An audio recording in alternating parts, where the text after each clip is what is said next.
Welcome back, grade 12s, to our short stories series. We are going to look now into how to respond to questions based on the short story titled Rejection, the one that we have just analyzed. I hope that you read the short story and you went through my previous video.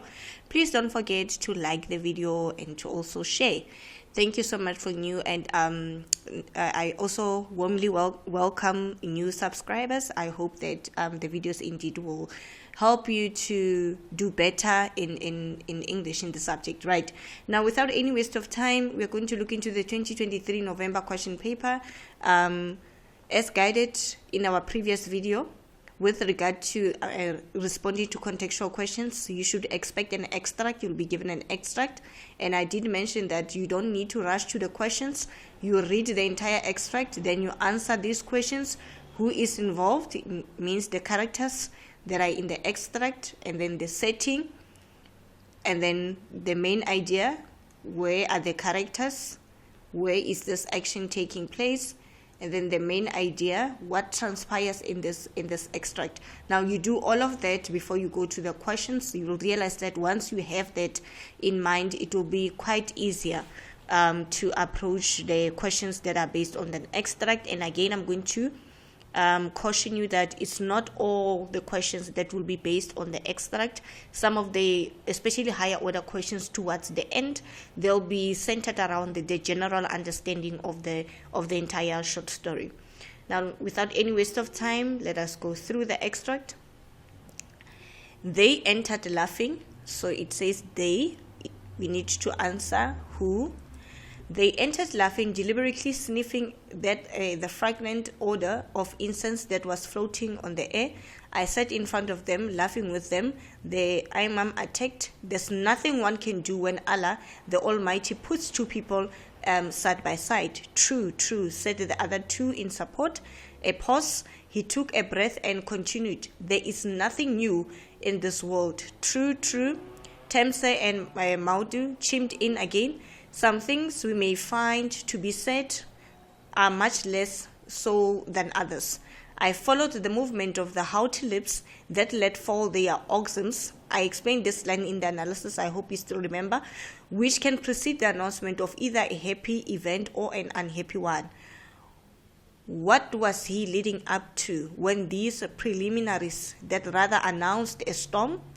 So their visit was obviously planned. Now, we have three men here who visited the narrator at the narrator's home. Remember, this is after Mudou married Benito, who was a friend to who is rather a friend to her child.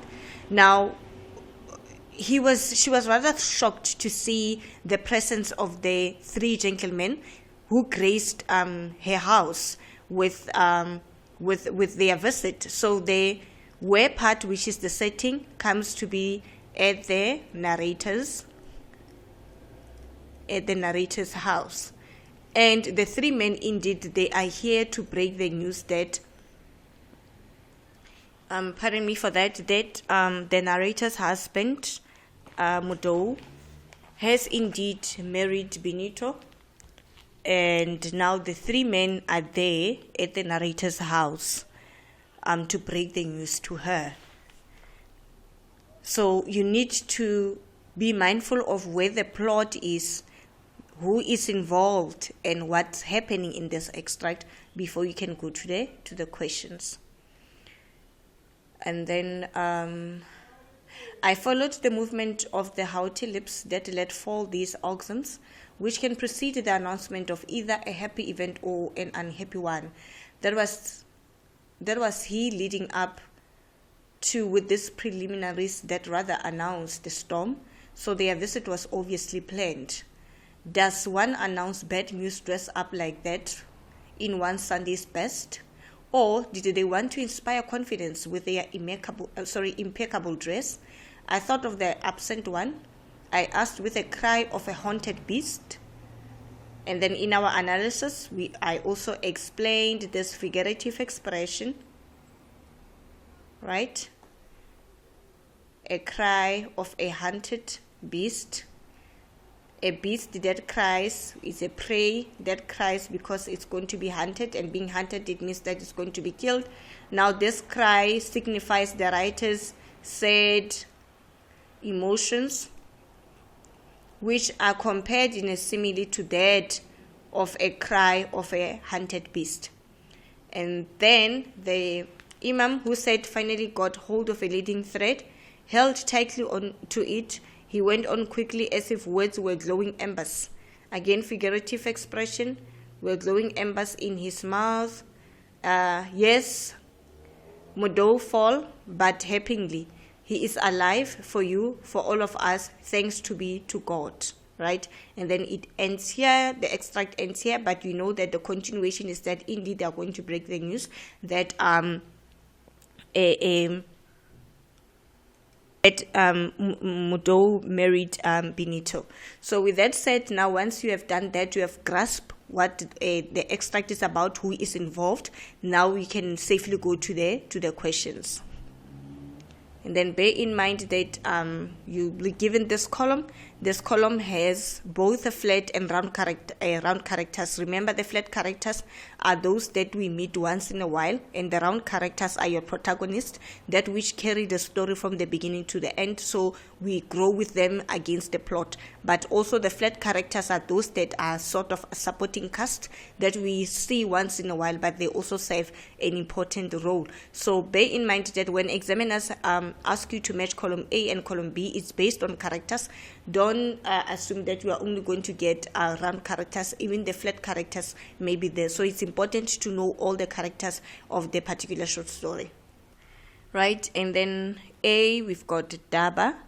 You check the correct prescription there. It's going to be Daba indeed. It's going to be C, is Benito's friend and confidant. So this will be C, which is correct.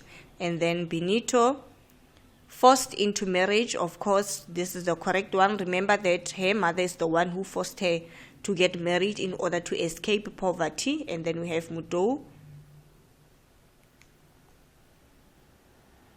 who is the husband to the narrator, but also happens to marry his daughter's friend, who is Daba. So the correct one will be A, for.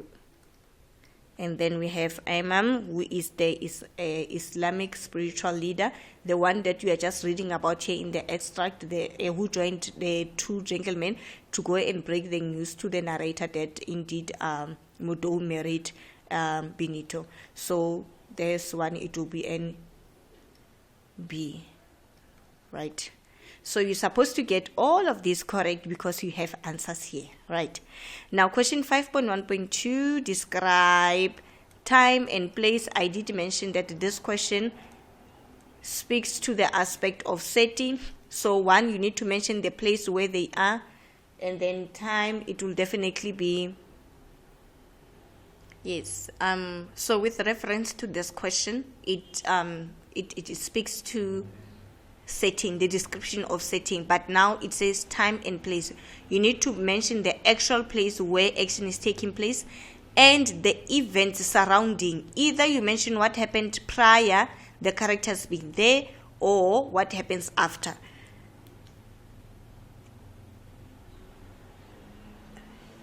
I'm repeating, this speaks to setting. You must mention the place where the characters are and the events, to say they are at the shops before the two boys broke into a fight. So I've given a place and I've also given the event of what was happening there.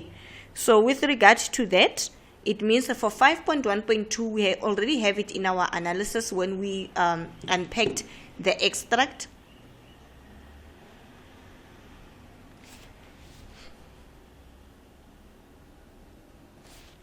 Right,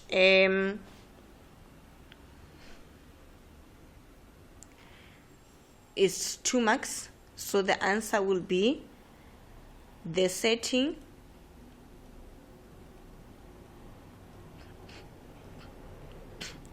is at the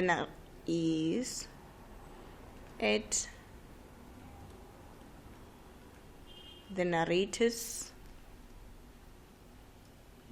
home, or you can say the narrator's house. You get a mark for that.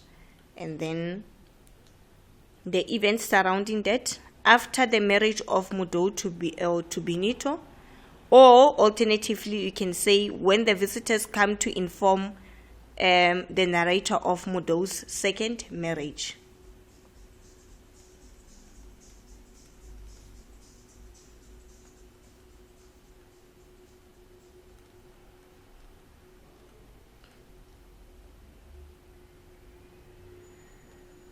Come to inform the narrator about Mudo's second marriage. That is how you collect the second mark, right? And then 5.1.3, refer to line 4 and 8. There is nothing in this world. What do this line tell us about Imam's state of mind? Now, this question is also important, the character state of mind. For you to get this one right, you need to put yourself in the shoes of the character and come up with a possible description of how they felt, guided by what the character is going through, or what the character is experiencing, or the action of the character himself. So you need to be guided by the events surrounding the character and put yourself in the shoes of the character and come up with a possible description of their emotions in relation to what is happening. So whenever the examiner guides you to go to particular lines, don't just answer without going back to the extract and focusing on the outlined lines. So it says line 4 to 8. Right? There is nothing one can do when Allah the Almighty puts two people side by side. They say true, true, said the other two in support. A pause, he took a breath and continued. Now these descriptions are important. He did not just barge in and announce the news, right? For a mere fact that he needs to pause, and then he's also taking breath and then continues to say there's nothing new in this world. True, true, Tensa and Maud chimed in again. And then he says, some things we may find to be said are much less so than others, than ellipses, right? So I would say guided. Remember, I'm not using my own opinion. I'm relying on the evidence from the short story or the manner in which the author uses words to describe the action of the character here.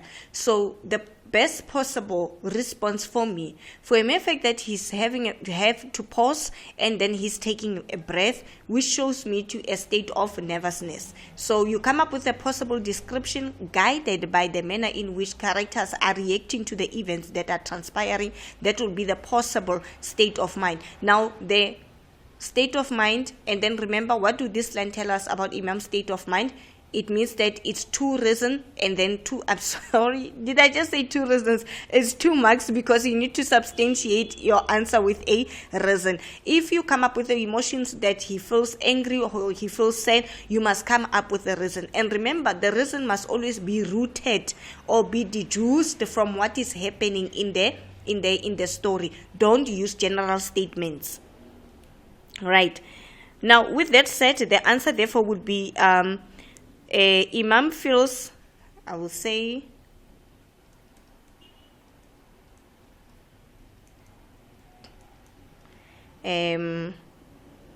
uncertain,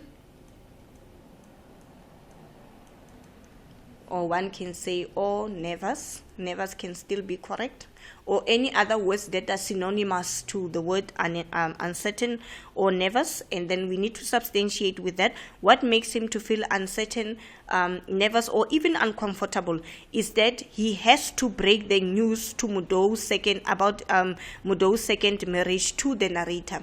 Right? Now you get a mark for the description of his state of mind, and then the substantiation part is the reason why he feels the way that he feels, is that it is not an easy task. It is not an easy task to break the news that Mudo, who is the narrator's husband, took a second wife. So it's something sensitive, something heart-wrenching. So it's not that easy. Hence, he was pausing in between his speech. He even that served as a sign of nervousness and to show that indeed he was certain. That is how you answer the question of state of mind, right? Now, refer to line 17. I asked with a cry of a hunted beast. We already analyzed this in our extract when we went through it. Please be mindful that you should expect questions around the use of a figure of speech and their relevance. Explain why the figure of speech is relevant. I will get into this. Let me just use eraser.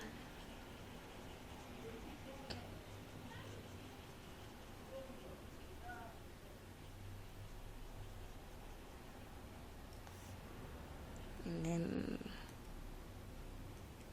right.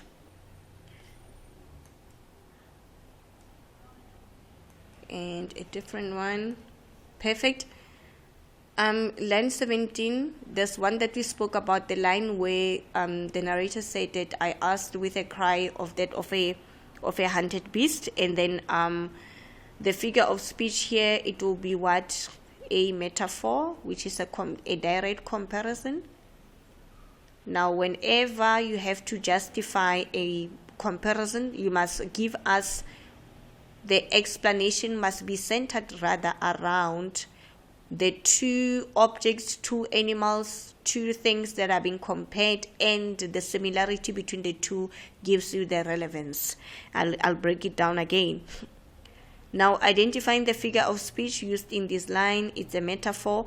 Explain why the figure of speech is relevant. So this question is centered around the relevancy of this question. The relevancy of this comparison. Now, what is being compared is the narrator's cry that is similar to a cry of a hunted beast.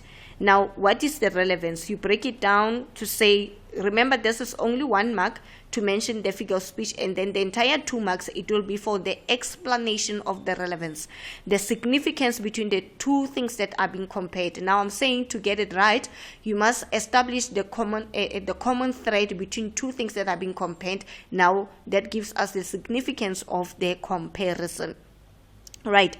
Now, what is being compared here is a cry of a beast similar to the cry of the narrator. Now, we want to find out why are the two cries compared. So, it will be just as an animal makes a sound when it's being hunted.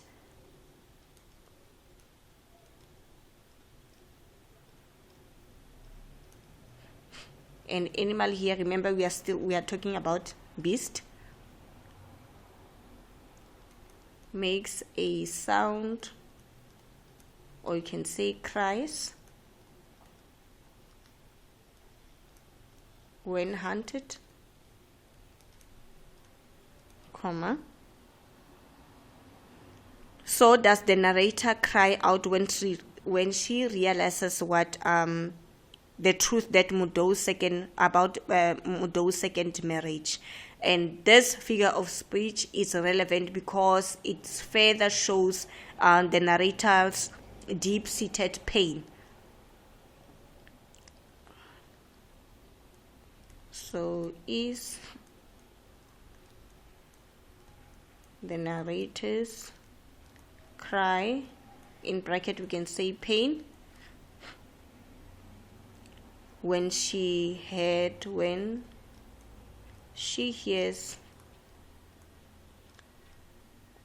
of the news about her husband's second marriage. Remember, she was not even consulted. It was just a shock to her that her husband went on to marry somebody that they know, who happened also to be a friend to their child. So the comparison here was to show the severity of the pain that was caused by this betrayal. So in essence, when you answer this question, you must state the two things that are being compared and the reason for that comparison. That will give you the relevance of the figure of speech that is being used. Right. Why is the following statement false? Right. The men in the extract come to have tea with the narrator. Of course, this is false because we know that the men in the extract came to tell the narrator that her husband Mudo has taken a second wife.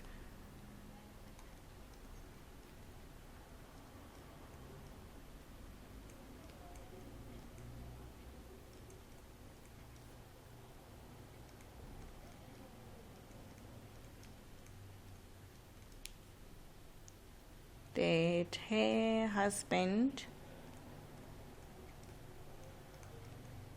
married a second wife. Answered. And then the last questions, expect that examiners would request from you to answer or questions around themes. And then you are also going to be requested to discuss the keyword in these questions being discussing. And then again, when you discuss, don't deviate from the context of the story. Don't become too general using ambiguous general statements. Always root your answer on what has happened in the story. Speak about characters, not opinions and general statements. One of the themes in rejection is betrayal. You must understand what does it mean to betray somebody, and then discuss this theme. Is 3 marks. For you to collect 3 marks, I will say you must have 3 facts.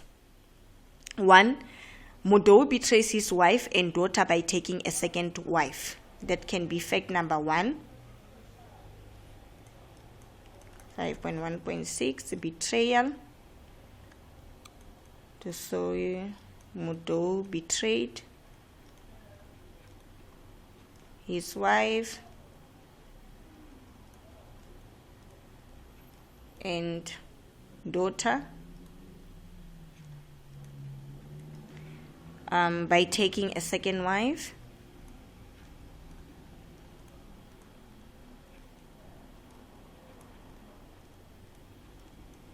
You can even go further to say who also happens to be a friend to his daughter.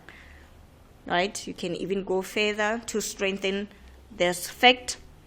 And then Benito also betray her friend Daba. Because remember, bear in mind, she accepted marriage from her friend's father. Betrays Daba by accepting to be married by her father Mudo.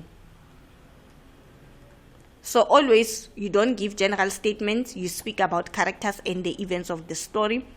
Now, the narrator also feels betrayed by Benito, as the narrator had been motherly and caring. Remember, Benito used to go to their home and do homeworks with Daba. So also Benito, we can also repeat Benito that she also betrayed the narrator, and we expatiate. So can you see in all these answers where I discuss the theme, there are no general statements. All of the facts, I'm still speaking about what happened in the story. I'm still speaking about who characters. Please do that so that you contextualize your answers. Because the mistakes that you make when you respond to literature often is to have the right answers but not having the correct manner of putting them together or rather of expressing them in words.